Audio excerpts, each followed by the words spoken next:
Señor les bendiga, hermanos. Amén. Damos gloria a Dios por esos hermanos que nos visitan por primera vez. Es un privilegio tenerles acá en casa. Son bienvenidos siempre. En el nombre del Señor les voy a pedir que abramos nuestras Biblias. Como decíamos, estamos celebrando la vida de aquel que dio su vida por nosotros. Vamos a leer en San Juan 3, versículo 16. San Juan 3, 16. Amén. Lo leemos como está escrito y dice: porque de tal manera amó Dios al mundo, que ha dado a su Hijo unigénito, para que todo aquel que en Él cree no se pierda, mas tenga vida eterna. Vamos a orar. Gracias, Señor, por haber enviado a tu Hijo a morir por cada uno de nosotros. Te pedimos, Señor, que nos ayudes a valorar ese sacrificio que hiciste por tu iglesia. Gracias, Señor, por hacernos merecedores de esa salvación tan grande. Gracias, Señor, por perdonar nuestros pecados. Te pedimos, Padre, que añadas bendición a tu palabra en esta mañana. En el nombre de Jesús. Amén.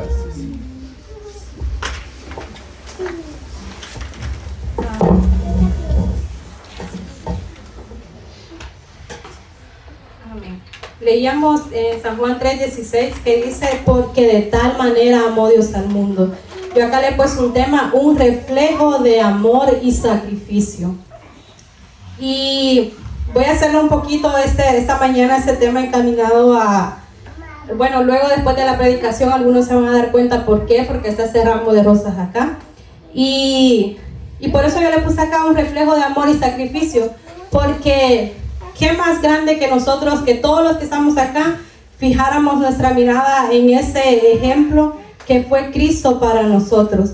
Si nosotros leemos en Efesios 5:25, dice: maridos, amad a vuestras mujeres, así como Cristo amó a la iglesia y se entregó a sí mismo por ella. Y esto viene relacionado con lo que leíamos en Juan. ¿Por qué? Porque Él dio su vida por nosotros. Nosotros somos esa novia, esa esposa que dice que lo estamos esperando. Entonces Él vino y dio su vida por nosotros y se entregó a sí mismo por ella. Y yo acá he puesto una pregunta que dice: ¿qué hizo Él por mí? Yo quiero que toda esta mañana pensemos: ¿qué hizo Él por mí? Porque a veces solo nos quedamos y resumimos como, y vemos tan de menos ese sacrificio que Él hizo en la cruz, y luego se nos vuelve como una costumbre. Bueno, vino Jesús, murió por mí y ya estuvo, y seguimos llevando como nuestras vidas normales, digo yo. Y yo digo, pero algo tan grande pasó, porque nosotros no merecíamos esa salvación, mas sin embargo Él vino a dar su vida por nosotros. Y hoy que estábamos entonando esas alabanzas, yo pensaba, cuando adoramos, algo cambia dentro de nosotros. Cuando adoramos, algo sucede dentro de nosotros, no somos los mismos. Y yo veía a mis hermanos levantar las manos, a otros cantar, otros lloran en la presencia del Señor. Y yo digo, es que algo pasa cuando se adora. Es que algo pasa cuando nosotros empezamos a hacer conciencia. ¿Qué es lo que Él hizo por nosotros? ¿Qué es lo que Él hizo? Y yo acá he puesto como unos temas. ¿Qué es lo que Él hizo? Nos amó. ¿Y dónde vemos que Él nos amó? Eso está en Romanos 5:8. Dice: mas Dios muestra su amor para con nosotros, en que siendo aún pecadores, Cristo murió por nosotros. Creo que todos los que estamos acá, y incluso muchas personas me dicen: pero es que vos creciste en la iglesia, y cómo a vos te es fácil. Yo le he dicho muchas veces que me dicen: se te es fácil ser cristiana. Y no se me es fácil ser cristiana, porque a veces creen que nosotros, porque somos hijos de pastores, dicen como, no, es que son hijos de pastores. Hermano, déjeme decirte que sigo siendo una persona humana, sigo siendo una joven, un adolescente, un niño que creció siendo igual que sus hijos. Entonces yo digo, al igual que sus hijos, nosotros también como hijos de pastores tenemos luchas, hemos fallado, hemos pecado, y como dice aquí, en que siendo aún pecadores, Cristo murió por nosotros. Amén. Y alguien podría decir: no, yo crecí en el Evangelio y bueno, ahí nací y no tengo pecado en mí. No es cierto. Dice la Biblia que por cuanto todos pecaron, todos estábamos destituidos de la gloria de Dios. Mas sin embargo dice que Él nos amó sin importar nuestra condición, sin importar dónde nos encontrábamos nosotros. A algunos quizás nos sacó más golpeados que a otros. Otros podrían decir, bueno, yo no tuve tanto que ir por el mundo y lo mío no fue como tan extremo lo que me pasó de donde Dios me rescató, pero sin embargo Dios lo rescató de ahí. Y dice que, y eso es una de las cosas que Él hizo, eso es lo que ahora tenemos que hacer memoria. Él resucitó, ¿por qué? Y vino a morir porque nos amó. También Él nos perdonó. En Efesios 4:32 dice, antes sed benignos unos con otros, misericordiosos, perdonándonos unos a otros como Dios también os perdonó a vosotros en Cristo.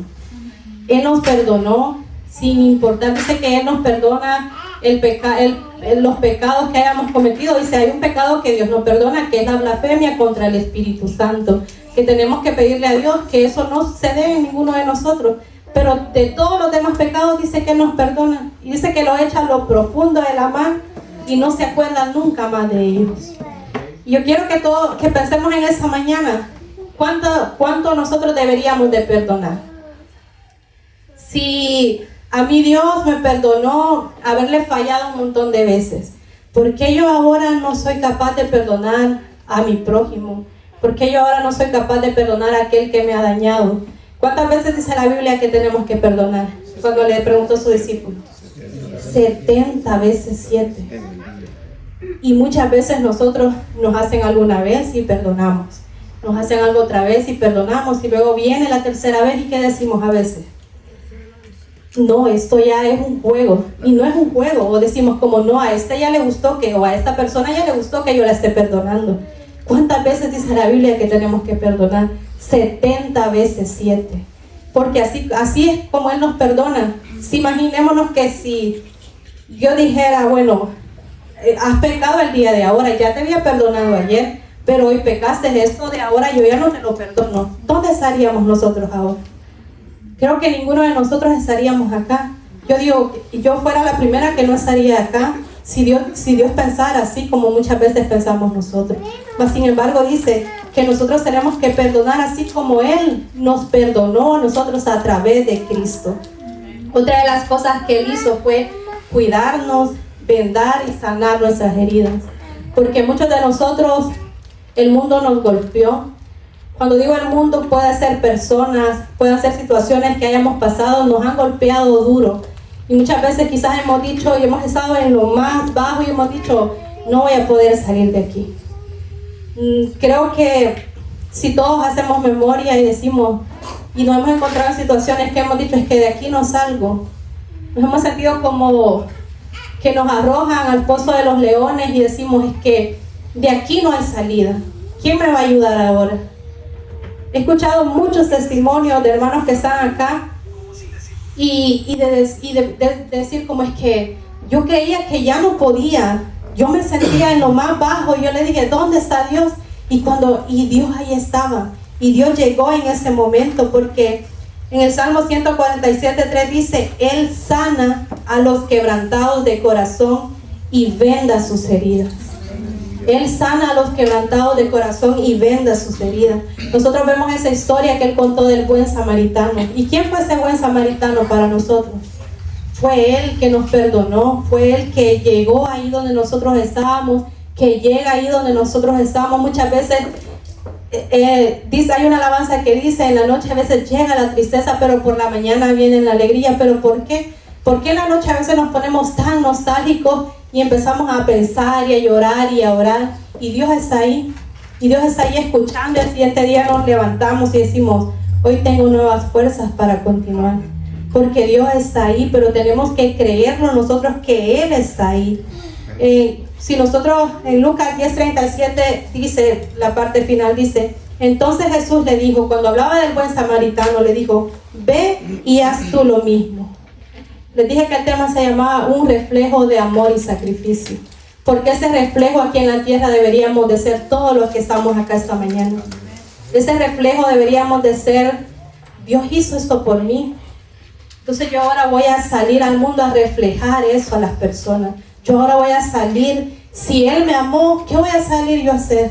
A amar a las personas. Si Él me perdonó, ¿qué voy a hacer yo el día de ahora, esta mañana? A perdonar. Si Él me cuida, si Él vendó mis heridas, ¿qué voy a hacer? Voy a ser como ese buen samaritano que vio a aquel que estaba golpeado, que vio a aquel que estaba necesitado y no pasó de largo. Pero muchas veces nosotros pasamos de largo porque decimos, atrás pueda venir alguien más que le ayude. O a veces creemos que lo que nosotros tenemos no es suficiente para dar. Y si nosotros tenemos un pedazo de pan y compartimos ese pan con la persona que lo necesita, eso es suficiente, porque Dios va a saciar su necesidad, porque la Biblia dice que el que le presta al pobre, el que le da al pobre, a Dios le presta, y lo que se le da, Dios se lo va a volver a pagar. Pero ¿por qué no creemos en esa palabra? ¿Por qué creemos que vemos a un necesitado, vemos a alguien, a un hermano de la iglesia que está pasando necesidad? Quizás muchas veces no pasamos necesidades económicas, quizás muchas veces solo necesitamos una palabra de aliento, pero muchas veces nosotros nos sentimos quizás también dolidos. Pero ¿por qué no vamos y hablamos con esa persona y empezamos a vendar y a sanar las heridas? Y Dios va a tener cuidado también de nosotros. Como les decía, ¿de dónde habla eso? El ejemplo del buen samaritano. ¿Y qué nos dice Jesús en esta mañana? Ve y haz tú lo mismo. Porque a él no le importó cuando lo estaban sacrificando. Cuando nosotros vemos la película y vemos que esos latigazos que le daban, y vemos que lo escupían, y vemos que lo fue llevado a la cruz, y cuando le empezaron a poner a dar con los martillos, a poner esa corona de espinas, y se ve tan duro y tan cruel, pero en realidad no, yo creo que la película no lo asimila el dolor que él sentía en ese momento, porque ya estaba pensando en nosotros. Si nosotros leemos en Juan, se me ha ido ahorita el capítulo, pero cuando dice Jesús ora por sus discípulos, dice que él dice, y te oro por estos, pero también oro por aquellos que han de creer. O sea que nosotros ya estábamos en la mente de Cristo, usted y yo ya estábamos en la mente de Cristo, porque él dijo, te oro también por aquellos que han de creer. Él ya había pensado en nosotros, en ese sacrificio que hizo. Y dice que fue llevado a la cruz y no abrió su boca. Pero muchas veces nosotros abrimos nuestra boca cuando Jesús dijo, si Jesús siendo perfecto, lo apedrearon, lo escupieron, y nosotros con muchas imperfecciones, yo en lo personal con tantas imperfecciones, ¿por qué quiero que los demás me alaben? Si Jesús vino al mundo y nadie lo alabó, no creyeron en él, al contrario dice que lo llevaron y lo mataron, lo asesinaron. Y nosotros deberíamos de pensar y decir, voy a hacer ese reflejo de Cristo, que a él no le importó ese sacrificio de amor, que no le importó, y que porque nosotros vemos que es sacrificarse. Sacrificar muchas veces es dar aquello que nosotros no queremos dar, porque él no quería, él le dijo, Padre, pasa de mí esta copa. Y aun cuando cuando dijo que Dios lo había abandonado, siguió ahí. ¿Qué le dijo? Padre, ¿por qué me has desamparado? Mas sin embargo a nosotros dice que Dios ha prometido estar con nosotros. ¿Qué dijo? Y ha dejado un consolador. No lo voy a dejar solos. Voy a enviar al Espíritu Santo para que esté ahí, les dijo, para que los consuele. Y no estamos solos. Mas sin embargo él dice, Padre, ¿por qué me has abandonado? Y a usted y a mí él no nos ha abandonado. Él dijo que iba a estar con nosotros y que nos iba a ayudar. Entonces tenemos que empezar a hacer ese reflejo. Dice que también se entregó en sacrificio por nosotros, que es lo que estábamos viendo. Y en Efesios 5:2 dice, y andad en amor, como también Cristo nos amó y se entregó a sí mismo por nosotros, ofrenda y sacrificio a Dios en olor fragante. Yo sé que muchas veces ahora en el día se nos ha metido y se nos ha dicho que pensemos en nosotros. Y sí, la Biblia dice, amar a tu prójimo como a ti mismo, porque yo tengo que pensar en mí, pero no tengo que llegar al punto que esto se me vuelva egoísta y deje de pensar en la necesidad del prójimo. Porque si Jesús hubiera pensado primero en su necesidad y nos hubiera dejado a nosotros diciendo como, no merece nada.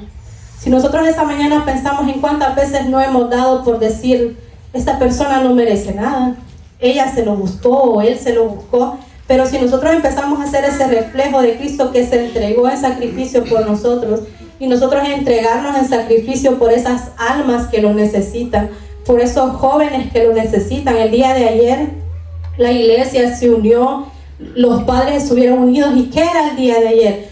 oración y ayuno por los jóvenes. Pero ahora viene el otro punto. ¿Qué sacrificio, aparte del ayuno y la oración, ustedes padres, ustedes adultos, nosotros adultos, qué ahora nos corresponde hacer para esos jóvenes? También hay algo más que tenemos que hacer, y ir y compartir, como dice que Jesús compartía con sus discípulos. Ir y enseñarles como Jesús nos enseñaba. Ese es el otro sacrificio que a partir del día de ahora, como padres, como hermanos en Cristo, nos corresponde también hacer por esos hijos. Y entonces vemos todos esos sacrificios que les dije, un reflejo de amor y sacrificio. Esta mañana no me voy a extender mucho porque el tiempo que tenemos para el día de ahora pues no es muy largo. Sabemos que a la 1 tenemos que cerrar acá. Pero quiero que ustedes piensen en lo que le dije. ¿Qué hizo Jesús por mí? Nos amó, nos perdonó, cuidó y vendó nuestras heridas y se entregó en sacrificio por nosotros. Gloria a Dios. Y esta mañana quiero que leamos qué nosotros deberíamos también hacer por Él. En Apocalipsis 19, versículos 7 y 8 dice: gocémonos y alegrémonos, démosle gloria, porque han llegado las bodas del Cordero y su esposa se ha preparado. Y a ella se le ha concedido que se vista de lino fino, limpio y resplandeciente, porque el lino fino es las acciones justas de los santos. ¿Qué tenemos que hacer nosotros? Limpiarnos de todo egoísmo, limpiarnos de toda falta de perdón, limpiarnos de toda amargura, de todo resentimiento que hay dentro de nosotros, para esperar a ese que dijo que iba a venir por su iglesia, porque nosotros somos la novia de Él. Él hizo ese sacrificio, pero también no debemos de olvidar que Él dijo que iba a volver, que un día va a volver por cada uno de los que estamos acá, y dice que a cada uno de nosotros nos va a dar un nombre nuevo. Aleluya. Y a cada uno de nosotros dice que nos va a poner vestiduras nuevas. Y dice, y entonces, ¿qué tenemos que hacer el día de ahora? Esperarlo como esa novia. ¿Cómo se arregla una novia cuando se va a casar? Yo he tenido la oportunidad de ver a mis cuñadas y a mis hermanas. Entonces, y desde un día o 2 días antes, el peinado, que hay que el maquillaje, que el vestido, que zapatos, que me baño, que entonces yo digo, o sea, se arregla porque ya se va a casar y va a llegar su esposo. Entonces uno dice, ¿y por qué nosotros no arreglarnos también para esperar la venida de Cristo? Para que ese sacrificio que Él hizo en esa cruz no sea en vano, y que el día que Él venga no nos halle, como dice que cuando estaban allá las vírgenes, dice 5 estaban preparadas y las otras 5 no estaban preparadas. ¿De cuáles 5 usted quiere ser? ¿Quiere ser de esas 5 que estuvieron preparadas, que llenaron sus lámparas, o de esas 5 que no estaban preparadas cuando Él vino? Yo quiero que cada uno de los que estamos acá decidamos el día de ahora de ser esas 5 vírgenes prudentes. Decidamos ser esas personas que esperemos la venida de Cristo con ansias, con anhelos, y que cada mañana nos despertemos y digamos, este puede ser el día en que Cristo venga. Este puede ser el día en que yo me vaya con Él. Pasan tantas cosas, un accidente, una enfermedad, una muerte repentina nos puede sorprender. Y si no estamos preparados, ¿a dónde vamos a terminar? Yo quiero que pensemos en ese sonar de la trompeta. Cuando sea ese sonar de la trompeta y Él venga y diga, vengo por mi pueblo, venga por mi iglesia, y nosotros estemos preparados esperando la venida de Cristo. Entonces ese es el reflejo de amor y sacrificio. Y ahora quiero darles una pequeña reflexión.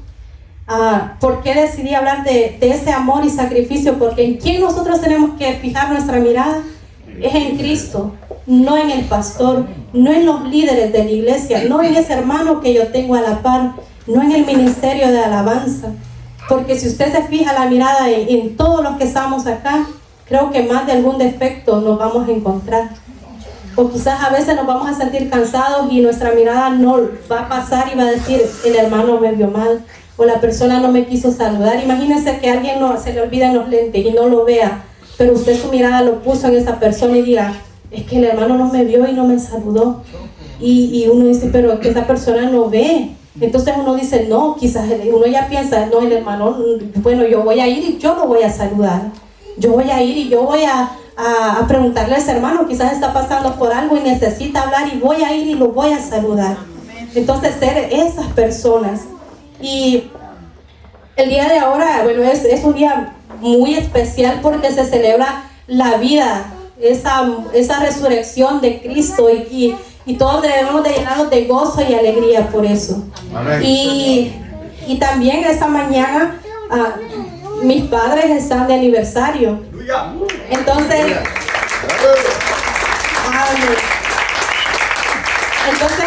¿por qué yo quise leerles en Efesios cuando decía 5:25?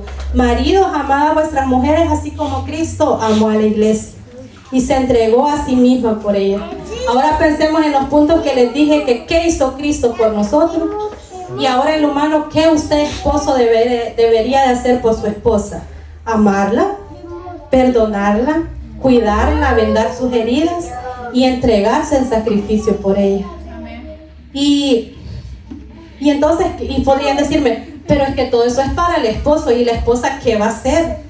O sea, van a decir los esposos, no, pero es que solo yo le tengo que dar, y ella, ¿qué me va a dar a mí?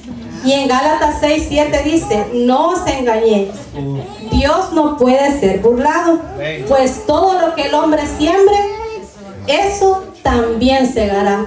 Entonces, esposo, si usted siembra todo esto, y creo que yo lo hice bastante resumido y corto, ¿qué es lo que usted va a recibir?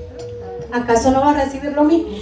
Porque dice, no os engañéis, todo lo que el hombre sembrare, eso también segará. Y si ahora pensamos, pero ¿por qué no recibo lo que sembré? ¿Por qué no recibo lo que sembré? Podría decir esa persona, pero es que yo le doy eso, hago esto, la amo, la perdono, la cuido, me he entregado en sacrificio por ella, como dice su palabra. Mujeres, hombres, amen a sus esposas como Cristo amó a la iglesia. Pero ¿por qué no recibo eso? Quizás porque esa mujer, ¿será que usted, mujer, ahora quiero que usted piense como esposa? Ha dejado que vengan las aves. En Mateo nos habla acerca del sembrador, ¿verdad? Entonces sus esposos son esos sembradores. Pero muchas veces esa tierra, ¿cómo dice que dónde cae la semilla? Muchas veces esa tierra dice que llegan las aves y se comen la semilla. Que llega el sol y la quema, y se seca. Y que nacen los espinos y ahogan la semilla. Entonces, ¿será que tu esposo está sembrando? Pero mujer, ¿será que eres tú la que no puedes cosechar? Es como que nosotros digamos esta mañana, yo no doy frutos. Pero Cristo, la Biblia nos enseña que Cristo ha sembrado en todos nosotros, ya lo vimos, ha sembrado en nosotros. Pero ¿por qué como iglesia no damos frutos? ¿Será que nosotros estamos siendo esa tierra infértil que no quiere dar frutos? ¿Será que dejamos que viniera el malo y arrebatara lo que se había sembrado en nuestro corazón? Los que son casados piensen en la esposa y el esposo. Y los que todavía no lo somos, pensemos como iglesia. ¿Será que hemos dejado que ese malo viniera y arrebatara lo que fue sembrado en nuestro corazón? ¿O hemos dejado que la amargura, que las aflicciones ahoguen, arrojen esas semillas, esos actos de amor que esa persona hace por nosotros, que Cristo hace por nosotros, que el afán y la falta de perdón vienen y nos hagan olvidar todo lo que esa persona ha sembrado, todo lo que Cristo ha sembrado? Entonces Dios quiere, esposa, que usted sea un fruto, que dé frutos buenos para su esposo, para sus hijos. En Mateo 13:23 dice, mas el que fue sembrado en buena tierra, este es el que oye y entiende la palabra y da fruto y produce a 100, a 70 y a 30 por uno. Hoy, hermanos, es un día. Yo le he puesto acá, a mí me gusta escribir un poco, entonces yo he puesto, mujer, hoy es un buen día para que decidas quitar las capas que impiden que el fruto crezca. ¿Cuáles podrían ser esas capas? Ya se las mencioné: dolor, amargura, resentimiento, falta de perdón, envidia y vanagloria. Yo le preguntaba a mi hermano un día de esos, porque estamos arreglando la parte de enfrente de nuestra casa, y le decía, pero ya no quiero que la grama crezca, sino que ¿qué tengo que hacer para que esa grama ya no crezca? Y me dice, tenés que poner primero un plástico y luego tirar las piedras, me dice, para que la grama ya no crezca. Entonces, ¿qué capa está impidiendo que que eso dé fruto, que esa tierra le nazcan flores. Les pongo el ejemplo bien práctico de un jardín. Para que ya no crezca la grama, les dije, primero hay que poner una capa, una carpeta, algo plástico, y luego ponerle el cemento o ponerle piedras. Entonces, esas capas pueden ser amargura, dolor, resentimiento, falta de perdón, envidia y vanagloria, creyendo que como mujeres somos todos nosotros, o creyendo que como iglesia Cristo está obligado a darnos todo lo que le pedimos, cuando también Él nos manda a nosotros entregarnos en sacrificio por Él. Amén. Entonces, Dios te ha hecho para que seas una mujer de bendición, una mujer que enseña a las jóvenes a amar a sus maridos, a sus hijos, a ser prudentes, castas, cuidadosas de sus casas, buenas, sujetas a sus maridos, para que la palabra de Dios no sea blasfemada. Pero hoy, hombres, también quiero que ustedes piensen y reflexionen. Si la Biblia dice que a la mujer hay que tratarla como un vaso frágil, ¿será que ya destruiste o ya quebraste ese vaso frágil y no te has dado cuenta?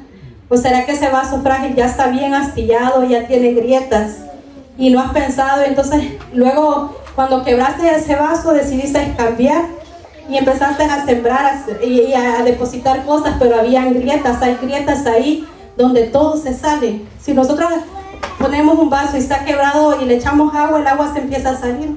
¿Será que hiciste eso con tu esposa? Pero ¿qué tenemos que hacer? Dice que Dios puede restaurar eso que ha estado quebrado, eso que ha estado destruido. En Jeremías 18, 4 y 5 nos dice: y la vasija de barro que él hacía se echó a perder en su mano, y volvió y la hizo otra vasija según le pareció mejor hacerla. Entonces vino a mí palabra de Jehová diciendo: ¿no podré yo hacer de vosotros como ese alfarero, oh casa de Israel? Dice Jehová: he aquí que como el barro en la mano del alfarero, así sois vosotros en mi mano, oh casa de Israel. Entonces Dios es capaz de hacer algo nuevo. El día de ahora usted puede ponerle la mano, agarrarle la mano a su esposa, a su futura esposa, y decirle a Dios: perdóname por haber quebrado ese vaso frágil. Tu palabra dice que como en las manos de un alfarero, así somos nosotros. Y si dice que acaso tú no puedes hacer algo mejor, haz algo mejor de ella el día de ahora. Haz algo mejor, transfórmala. Que esa mujer se pueda ahora ya no tener grietas, sino que puedan retener todo lo que usted está sembrando para que pueda dar un buen fruto. En Isaías 61:4 dice: reedificarán las ruinas antiguas y levantarán los asolamientos primero, y restaurarán las ciudades arruinadas, los escombros de muchas generaciones. Porque a veces creemos que ya todo está perdido. A veces creemos que yo digo en mi vida a manera de expectante, porque a veces las personas dicen: pero ¿cómo vas a ir y vas a hablar de matrimonio, de cómo, si tú no tienes experiencia en eso? Pero muchas veces los espectadores tenemos la oportunidad de ver tantos testimonios. Y yo digo, en mi vida he visto a muchas parejas, a muchos testimonios decir como rescatados del divorcio. Porque en Dios sí se puede. Porque en Dios sí se puede. Dios dice que hace todo nuevo. Y en Isaías 62, 3 y 4 dice: y serás corona de gloria en la mano de Jehová y diadema de reino en la mano del Dios tuyo. Nunca más te llamarán desamparada, ni tu tierra se dirá más desolada, sino que será llamada Hephzibá, y tu tierra Beulas, porque el amor de Jehová estará en ti, y tu tierra será desposada. Y dice que esa palabra Hephzibá significa: mi deleite está en ella. Esposos, usted quiere ver a su esposa que brille, que sea esa tierra fértil, porque usted quiere recibir esa cosecha. El día de ahora piense y diga: en Dios sí se puede. Porque Dios está aquí para ayudarnos a todos esos matrimonios, a esos futuros esposos. Dice Isaías 41:13: porque yo, Jehová, soy tu Dios, quien te sostiene de tu mano derecha y te dice: no temas, yo te ayudo. Y como iglesia, Dios también nos dice esta mañana que celebramos esa resurrección y esa vida. Dios nos dice esta mañana: no temas, iglesia, yo te ayudo. Si crees que está todo perdido, si crees que ya tienes grietas como iglesia y que eso no te deja que la palabra penetre y se quede y germine dentro de tu corazón. La Biblia dice que en las manos del alfarero podemos ser vasijas nuevas. Podemos ser esas vasijas que el día de ahora empecemos a recibir, pero también empecemos a dar de eso que recibimos. Así que esa es la reflexión que yo les traía esta mañana, un reflejo de amor y sacrificio.